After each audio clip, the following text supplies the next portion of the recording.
Hi, this is National Master Dan Heisman, and we're here with another video to help you improve your chess game. Today we're going to look at one of the most famous chess problems. Not an easy problem, but a famous one. But before we do that, I want to explain to you a little bit about why it's helpful. And I think I read this before in one of my other videos, and I'm not sure that I did, but if I didn't, I'd like to read it again. It's from Cyrus Lakdawala's introduction to his book, Tactical Training in the Endgame. And I don't want to read you the whole thing, it's a little long, but I'd like to read you at least most of this one paragraph where he talks about the benefits of doing problems like this. He says, I first met Grandmaster Bill Lombardi 40 years ago when we analyzed a game I played against FIDE Master Mark Duckworth. We talked about chess training and he gave me this advice.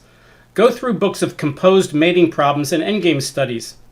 I told him that they were artificial and also too difficult to solve. His response puzzled me. You don't have to solve them. Just try for a few minutes and then look up the answer. I thought it was bizarre advice, and to my deep regret, I didn't listen to Bill until 39 years later, when I first discovered the training power of endgame studies and composed mating problems, especially mates in two. After retiring from tournament play in 2019, I took up solving and was shocked to see my online rating rise. 59-year-old players are not accustomed to improvement. Then I began incorporating composed works for the first half of chess lessons, and I was staggered by the results. Virtually every student who solved on a daily basis improved. The most dramatic example was my student Jonathan, a member of the San Diego Chess Club. For the last 20 years, he cycled between a rating of 1290 and 1360. Then, after only 6 months of solving, mostly mates in two, for endgame studies he mostly looks up the answers after a few minutes, he soared to 1576. I'm certain that he would have broken 1600 if the COVID-19 pandemic had not hit at the time and the San Diego Chess Club hadn't closed down. All my life I have been better at strategic play than tactics. I was a tactical Helen Keller, who at the late age of 59 finally found my Anne Sullivan. And then he starts talking about the three things that weaker players don't do very well that these problems help you with very quickly. They are an inability to calculate clearly, deeply, and accurately. Calculation is critical for a combination's correct implementation. 2, missed tactical opportunities, both for their own side and also missed combinations coming from the opponent as well. I might add a little exclamation point to that second thing. And 3rd, lack of tactical or even strategic imagination. Imagination is larger than the sky since it encompasses every idea in the universe. We may not realize that the vast majority of us are in a creativity rut since we only look for conventional patterns. A composed work is a nuclear explosion which obliterates rigid pattern orthodoxy. So he's talking about how much this helps open up your mind to things, which is in line with his other book called Rewire Your Chess Brain. So this brings us to this problem, which was created in 1967 by Mitrofanov. And I'd like to get another book out, and the other book I'm going to get out, which I really like also, is called The Joys of Chess by Christian Hesse. And he has a whole article on this problem. And as we just heard from Cyrus Lakdawala, you don't have to solve the problem. All you have to do is try it for a while and then enjoy the answer and see what you can learn. So at this point, before I read you what he says about the puzzle and about the position, without you knowing anything about it other than the position, if you want to try to solve it, and again, you're not going to solve it, it's wait to play and win. If you want to try it and see what you can learn about what the difficulties are, pause the video, take an hour or 2 or a week or whatever you want and try the problem and then come back. If you don't want to do that, well, then just hang in and here we go. Okay, so here's what Hesse writes about the position. He says, the evaluation appears clear. Black's oppressive superiority is based on a series of factors. He has 3 more pieces than White does, and he can rejoice in a pawn that is about to promote on 1 move away. White, on the other hand, is quite without pieces, and his pawns are a long way away from the higher rank. And he says, let's see what happens if White tries to get a queen also. If he says, it's my turn, I can push this pawn and you can't stop me from queening.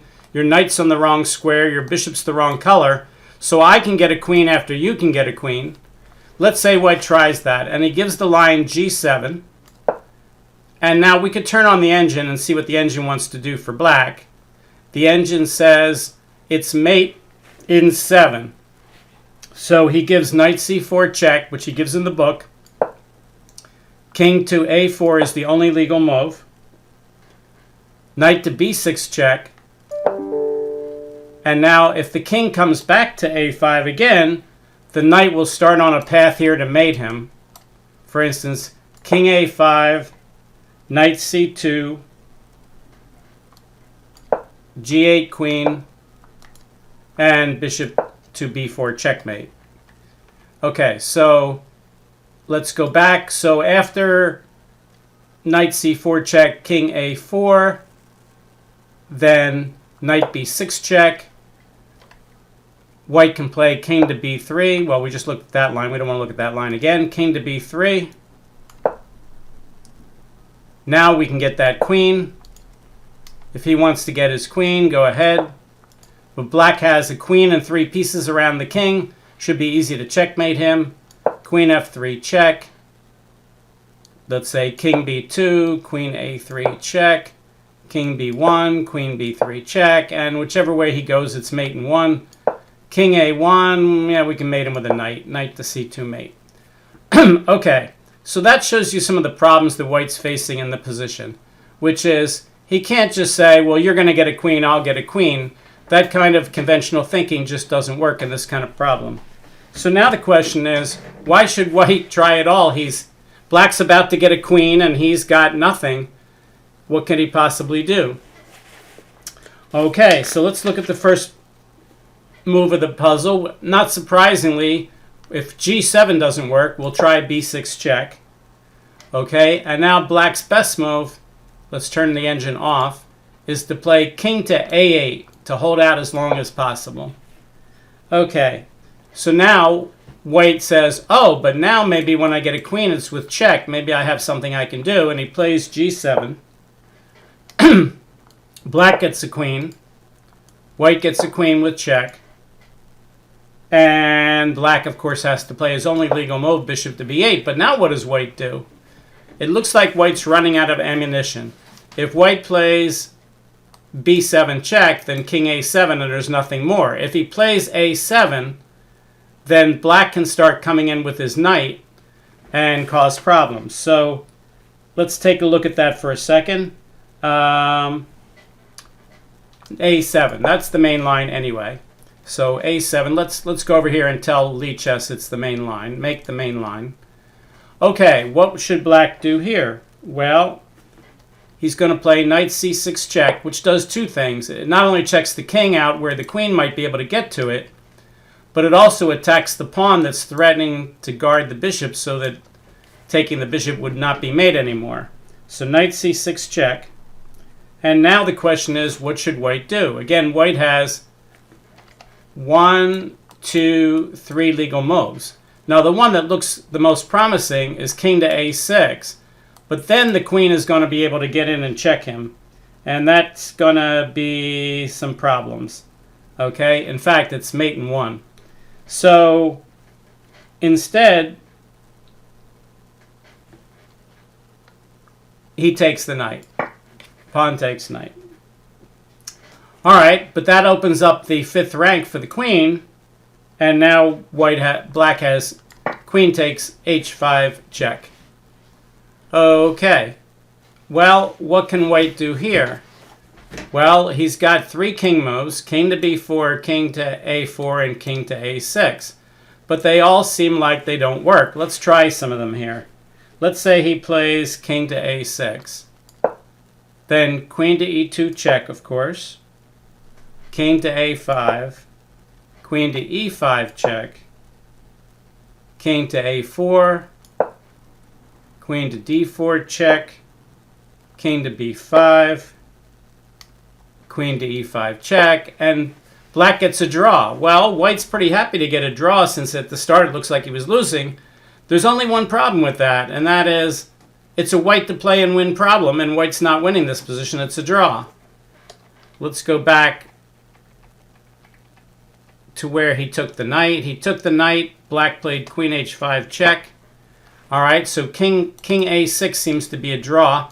Can we get out of the draw by running to the 4th rank? Let's say king to b4, queen to h4 check. Alright, so how does white get out of a perpetual check in this line? Well, if he goes back up to the 5th rank trying to avoid the checks, then black still has queen h5 check.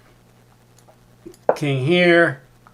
Now he gets on the other side of the g file where the white queen is guarding with queen e2 check. King here. Queen here check, and he's got his draw. Notice if white would try something like queen to b3, then there's no mate anymore. Black could just sacrifice his bishop for the 2 pawns, bring his king over, and stop him. Or let's take a look at this. I guess if he trades queens and he takes the pawn, maybe white has c7. So let's see what the best line is here. Let's ask the engine. Mr. Engine, what would you do here? Engine says you're winning. All you have to do is remove the guard with your knight. All right, so knight to d3 check. Obviously, he can't take with the queen. He can't play king to a4 because of knight c5 check. But if he plays king to c4, knight e5 check anyway. Now he has to keep guarding the queen if he doesn't want to lose. Notice if he plays king up and he takes the queen, pawn up here is not, pawn to b7 is not mate. Let me just show you that. Queen takes b3, check, and it's not mate because black can just take the pawn and win. So let's go back. So knight e5 check. If he tries to keep guarding the queen, now we can bring the bishop in with check. He keeps guarding the queen with king here. Queen over here, check. King tries to get away. Queen f1 check. I'm glad I have the computer on this. And now it says you have to put the queen in the way. Let's say he doesn't and he plays over here. Then we have mate in 1 with queen to a6. Alright, so that doesn't help white to put the queen in the way. Which means the best he can do is just move the king back and forth and get a draw. Let's try the last line after queen h5 check, which is king to a4. Well, but now on king to a4, the queen can come across with the diagonal and get into the closer area with queen d1 check. And here again, it's going to be a draw. If he just tries to run the king around, it's a draw. So let's try putting the queen in the way. Queen to b3. You know, black to play and draw here. We're trying to prove that white can't win. It's a white to play and win problem. So if black can get a draw, then black prevents this from being the solution. Queen a1 check. In the book, he gives king b5. He could put the queen in the way again. And black can just keep checking with the queen. Let's go back to the book line of king to b5. Queen e5 check. King a6, trying to get out of this. Queen a1 check. And black's going to get his draw by perpetual check. Okay, well, what have we learned so far? What we've learned is that, let's go back to the start and show what we learned. We learned that white can't just get a queen here, but he can try to counterattack. And now white needs to put the pressure on because he's way behind in material. He needs to threaten the mate. And now black checks, and we've already seen that if white doesn't take the knight, if he moves the king, then he's losing. So if you don't remember how we did that, for instance, if he plays king to a4, we get the queen closer with queen e4 check, and the combination of the queen and the 2 knights is going to be a mate soon. Just to show you if you don't believe me, check there, king here, check, whoops, knight c2 check, king a4, checkmate. Okay, so back to our puzzle again. Let's go back to the start, show you how we got there. Check, king here, pawn here, queen, queen check, bishop in the way, pawn here, check, he takes it, and now black plays check. And now we saw that every king move that gets out of check is a draw. So if this is white to play and win, What does that mean? Well, it means that he must have another move other than moving the king. But what could it possibly be? The only other legal moves on the board put the queen on prise on queen e5 and queen to g5. But the whole idea of this by, again, the author is Mitrofanov. The whole idea of Mitrofanov was to set up this position to make one of the more amazing moves in chess history, which is queen to g5. It's like, what? How can giving away your queen with check be a winning move? This is a move worth staring at for a few minutes. What in the world is White doing? It looks like he's committing suicide. Instead of getting a draw by moving his king, he's just giving up his queen. But the whole idea here is there's a geometry to the board. There's only certain diagonals and certain access lines to the king that a queen can get. And when the queen was on a white square, he had access to the squares where he could check the white king when he goes to the white squares. But when he plays queen takes g5 check, and white plays king to a6, the sixth rank is not available to the queen because there's white pawns on it. He can't get his queen far enough over to the left to check him on the A file, and he's on the wrong color diagonal to check the king on a6. So believe it or not, black doesn't have any giveaway moves here. Meanwhile, white is threatening to play b7 checkmate. Amazing, isn't it? Let's make this the main line. Mr. Lee Chess, make main line. Okay. King to a6. So if you were black here and you were trying not to get checkmated on the next move, what would you play? Well, you might have to move the bishop, take the pawn so that when the pawn checks you, you can move the king. So let's see if that's the main line. King a6. And yep, so here they suggest that bishop takes a7 doesn't work. So let's go through that line and then we'll show another line. Bishop takes a7, and now white can play c7, threatening b7 mate because we're guarding that square, but we're also threatening c8 queen followed by queen to b7 mate. What can black play here? Well, black can try to deflect the king away from those squares so it's not checkmate. He could play here, and then after here, black can play here, and this is going to be similar to the main line. And now what white does is he just takes the bishop, and now he's threatening to get a queen and deflect the king and get another queen, and the knight is too far away to stop that, and the king can't take either pawn. And the engine says it's mate in 10 after king takes c7, pawn queen, king moves, and you mate him in 9 more moves. If you say, but why would he do that? Why doesn't he just bring the knight into the area? As we said, it's because you're going to get a queen and deflect the king away. And when he takes the queen, you're going to get the queen with the other pawn. And when he comes over here, check here, and king here, and it's going to be mate on the next move. All right, so let's go back to the start again and show how we got here. It's always good to go back to the start.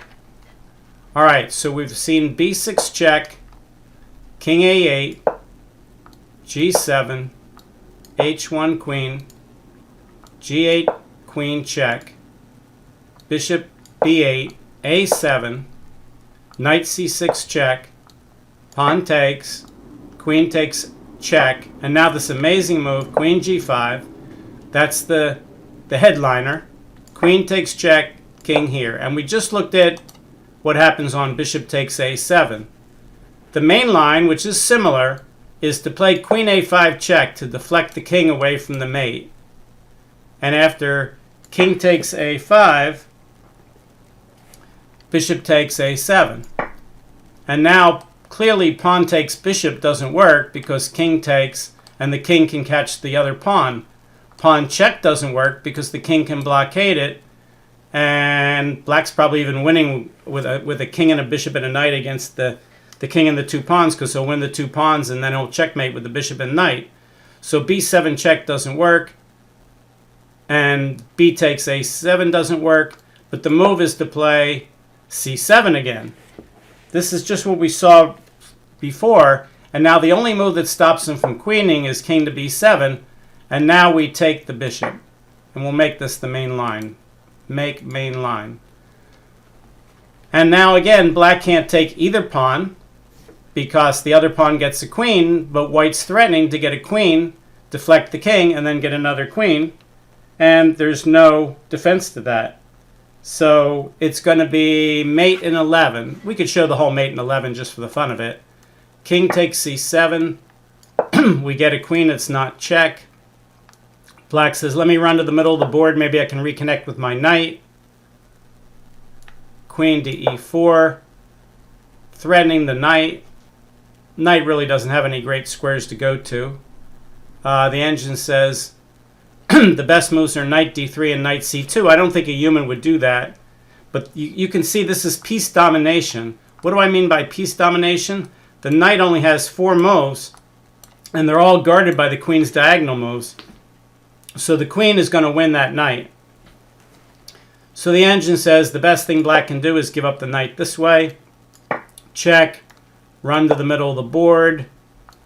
Force the king back toward the white king. King e6. Put him in zugzwang again. This idea of moving the queen and knight move away from the king without stalemating him is very powerful. Let's say he plays king e7. Time to bring the white king in with king b6. King back to e6. King c6. King e7, only legal move. Queen f5, there's that knight move away without a stalemate again. King e8. King d6. Zugzwang. He has to move away from the f file. King to d8. And that allows queen f8 checkmate. Okay, so this is the famous problem by I always said the name wrong. Mitrofanov. And let's do it again with the whole thing put together. Go back to the start. We've seen it one more time. White to play and win. b6 check. King a8. You're also winning on king b8 because the bishop can't go in the way. But that's easier for white. So this puts up the most resistance. g7. h1 queen. g8 queen. Bishop back. a7. He could play other moves, but they don't win, so this is the winning one. And now black again has that problem of trying to check with his queen. That knight on e1 is there for a purpose, to block that queen. So knight to c6 check. Not the easiest move to find. Queen takes pawn check. And now the star move of the whole puzzle. Queen to g5. Taking away the diagonals from the queen that would check the king. Queen takes.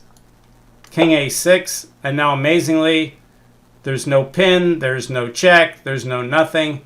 He has to give away the store. Nothing better than queen checks. King here, bishop takes pawn.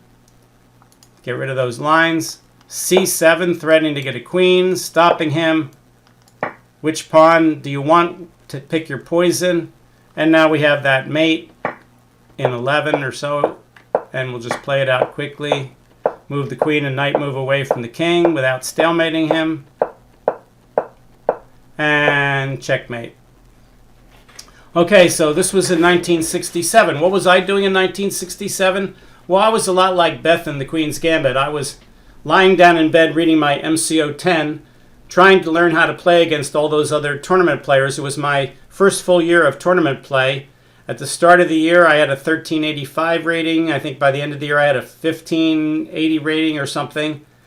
And then 6 months later, in the middle of 1968, I had one of my best tournaments of my life. And I gained 200 rating points and went up into the 1900s. And the next year, I made it to 2000. So 1967, while he was composing this problem, I was just getting started in the tournament world. If you do a little calculation, how old does that make me? The answer is pretty old. Get me while you can. All right, so hopefully you enjoyed today's video. As always, please tell your friends about our channel, Dan Heisman Chess. If you want to like the video, you can do that. If you haven't subscribed, we just hit 6,000 subscribers. Thanks a lot. I appreciate all the subscribers, and I thank you for doing that. And if you haven't, you can, or tell your friends. Maybe they'd like to find some of these things too. We'll see you next time with another type of puzzle to help you become a better chess player. See you next time. Bye.